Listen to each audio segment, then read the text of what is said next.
दोस्तों, एक और कहानी आप सबके लिए लाई हूँ। ध्यान से सुनिएगा ज़रूर। एक लंबा तगड़ा नौजवान घोड़े पर सवार था। घोड़े को दौड़ाता हुआ नौजवान एक गांव में पहुंचा। घर के आंगन में बैठे हुए एक बूढ़े आदमी से नौजवान ने पूछा कि इस गांव के लोग कैसे हैं। मैं जिस गांव में रहता था, मैंने वो गांव छोड़ दिया है और एक नए गांव की खोज में हूँ, जहाँ अपने परिवार के साथ आराम से रह सकूँ। आप मुझे बताइए कि यहाँ के लोग कैसे हैं और गांव कैसा है। उस बूढ़े व्यक्ति ने बड़े ध्यान से नौजवान को देखा और फिर कहा कि सवाल का जवाब देने से पहले तुम मुझे ये बताओ कि वो गांव कैसा था, वहाँ के लोग कैसे थे जिसे तुमने छोड़ दिया। ये बात सुनते ही उसने कहा कि आप मुझे उस गांव की याद मत दिलाइए।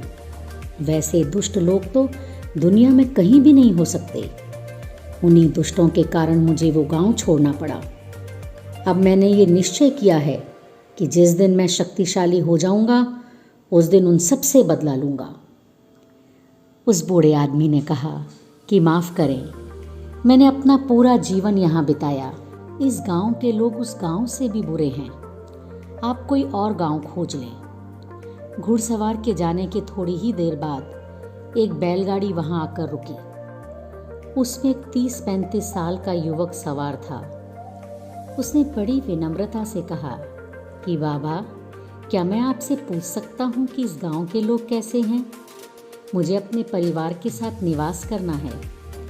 बूढ़े व्यक्ति ने उस युवक से भी वही प्रश्न पूछा कि जिस गांव को तुमने छोड़ा है, वहाँ के लोग कैसे थे? बैलगाड़ी के सवार की आंखों में आंसू भर आए। उसने कहा कि वो इतने अच्छे लोग थे कि मैं आपको उनके बारे में क्या बताऊं।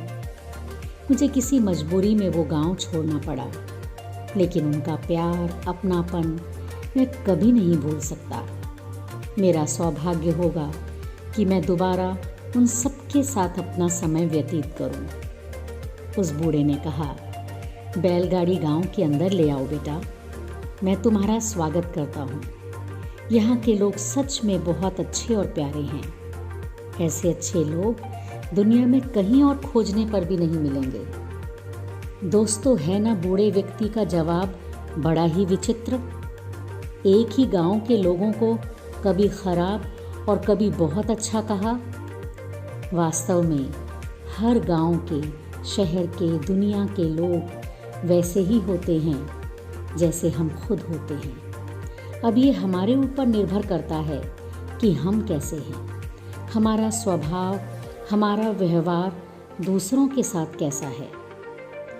अपने स्वभाव की छाया ही दुनिया में दिखाई देती है। वास्तव में दुनिया कांच के महल जैसी है। कहते हैं ना, आप भले तो जग भला, आप बुरे तो जग बुरा। आज की कहानी आपको कैसी लगी? अपने विचार हमारे साथ ज़रूर साझा करें।